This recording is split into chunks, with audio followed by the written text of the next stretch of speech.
लोकसभेच्या निवडणुकीची सर्वांनीच तयारी आणि दावे जे आहे ते सांगायला सुरुवात केली आहे. भागवत काळ उत्सुक आहे तर केनेकर सुद्धा गुडघ्याला बाशिंग बांधून बसलेत आणि त्यासोबतच इतर नेते सुद्धा तयार झालेत. काय वाटतं आता ह्या तिघांच्या तिरकुटीमध्ये कोणाचे हात अडकतील का? तिसरं म्हणजे त्रिकूट म्हणजे तिरकुट म्हणजे शिवसेना, नवीन आलेली राष्ट्रवादी, त्यानंतर भाजप. कोणी किती गुडघ्याला बाशिंग बांधो, इथं मान्य उद्धवजी ठाकरे साहेबांच्या नेतृत्वाखाली शिवसेना जिंकणार, एवढंच सांगतो. भागवत कराड म्हणाले की शिवसेनेमध्ये 2 गट पडले आणि त्यांची ताकद कमी झाली आहे, त्यामुळे ही जागा भाजपला सोडली पाहिजे. सोडली पाहिजे म्हटले ना ते, तर ते त्यांचा विषय आहे, आम्हाला त्याच्याशी काय घेणं नाही. शिंदे गट लढेल नाही तर भाजप लढेल, पण त्याला पुरून शिवसेना मान्य उद्धवजींच्या नेतृत्वाखाली पुरून उरेल, एवढं नक्की. उमरे पण सांगताय की हे शिवसेनेकडे आहे आणि आम्ही आमची जागा हा गड राखण्याने कायम राहू. आता तो त्यांचा प्रश्न आहे ना. आता मी त्यांच्या ह्याच्यावर सगळ्याच्या ह्याच्यावर उत्तर दिलं पाहिजे असं काही जरूर नाही आहे, पण इथं शिवसेना उद्धवजींच्या नेतृत्वाखाली जिंकणार एवढं मी ठाम सांगतो बस. पण भागवत कराड यांची ताकद आहे का लोकसभेला ते तुम्हाला माहिती आहे ना, भागवत कराड माणूस चांगला आहे, पण नेता थोडी आहे. हा तेच म्हणतोय की डॉक्टर आहे, चांगले डॉक्टर आहे, चांगले बालरोगतज्ञ आहेत, चांगलं ऑपरेशन करतात, परंतु नेतृत्व नाही करू शकत. संभाजीनगरचं नेतृत्व करू शकतात का? ते इलाज करू शकतात का संभाजीनगरचा? कसला इलाज? आता 2 वर्षानं राज्यमंत्री, केंद्रात मंत्री, काय केलं आत्ता पण? काय केलं 2 वर्षात आत्ता पण? एखादं जरा ठसठशी दाखव ना. देशाचे अर्थमंत्री आहेत, आमच्या हातात तिजोरी, कसली तिजोरी? फुटकी कवडी तरी आली काही ते या संभाजीनगरला, त्यामुळे काय नेतृत्व करणार? आता 2 दिवसांपूर्वी किरीट सोमय्या ज्या सीएच्या घरी आले होते, त्या सीएमुळे पुन्हा एकदा खासदार भावना गवळी अडचणीत येण्याची शक्यता आहे असं वाटतं, काय म्हणाल? मला माहिती नाही, परंतु सीए जे आहेत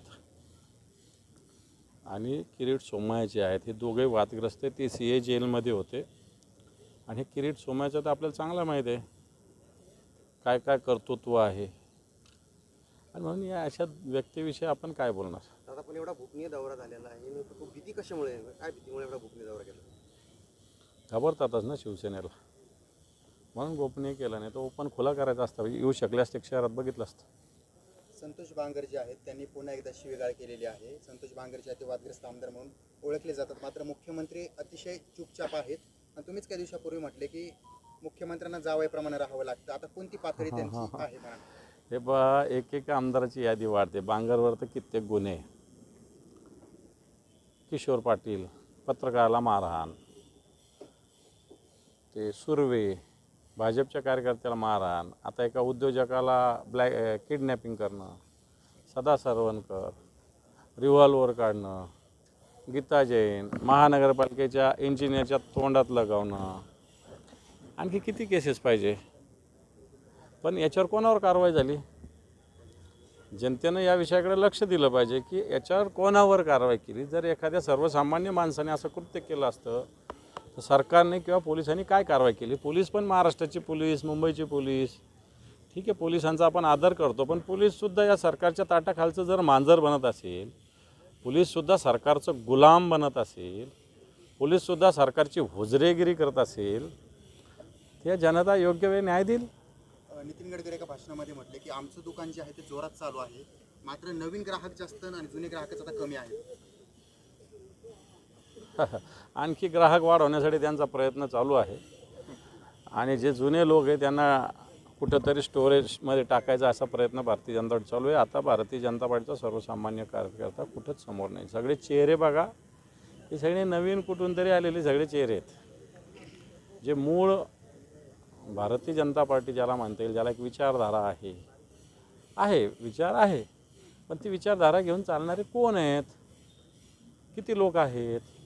फार बोटावर मोजणे इतके लोक आहे. आता त्यांना विखे पाटलांसारखं विखे पाटलांचं नेतृत्व स्वीकारावं लागतं, गणेश नाईकांचं नेतृत्व स्वीकारावं लागतं, गावितांचं नेतृत्व स्वीकारावं लागतं, निलंगेकरांचं नेतृत्व स्वीकारावं लागतं.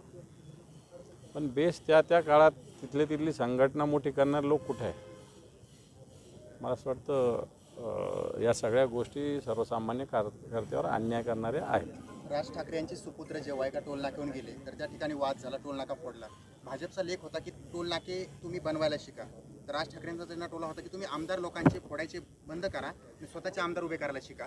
तर काय सांगाल, ही परिस्थिती कशी वाटते तुम्हाला? आता टोल नाके बनवायला शिका याचे अर्थ वेगवेगळे घेता येईल. भारतीय जनता पार्टीचे कोणते कोणते टोल नाके मला वाटतं जनतेला चांगल्या पद्धतीनं माहिती आणि येणाऱ्या काळात ते बरोबर समोर येतील. काल कॅगचा अहवाल केंद्राचा आलेला आहे. 250 कोटी रुपये एका किलोमीटरला. काय केलं, काय दिवे लावले त्या रस्त्यावर असे. एअरपोर्टचं सुद्धा लागत नाही 250 कोटी रुपये एवढ्या स्क्वेअर फुटला. एअरपोर्टच्या कॉन्क्रिटीकरणचा सुद्धा एवढा खर्च येत नाही, रस्त्यावर एवढा खर्च आहे. आणि मला वाटतं भारतीय जनता पार्टीचे टोल कोणते कोणते जनतेसमोर येतं आहे हळूहळू. केंद्राची कृपादृष्टी जी आहे ती फडणवीसांवरची आता कमी झालेली आहे. केंद्र सुद्धा फडणवीसांना एवढं जवळ करत नाही असं जे आहे ते प्रत्यक्ष बोललं जात आहे. काय वाटतं की सुद्धा सल्ला त्यांना देण्यात आलेला आहे की सांभाळून राहा. आज सामना नाही म्हटलं ना, सांभाळून राहा. कारण ज्या अर्थी राज्याचं नेतृत्व करणारी व्यक्ती, तिला गद्दारी करणाऱ्या एका व्यक्तीच्या नेतृत्वाखाली काम करावं लागतं. ज्या व्यक्तीच्या विरुद्ध 70,000 कोटी रुपयाचा भ्रष्टाचार गाडीभर बैलगाडीभर पुरावे घेऊन यायचं, अजितदादा चक्की पिसिंग पिसिंग पिसिंग म्हणायचं आणि ते अजितदादाचं आता किसिंग किसिंग किसिंग चालू आहे.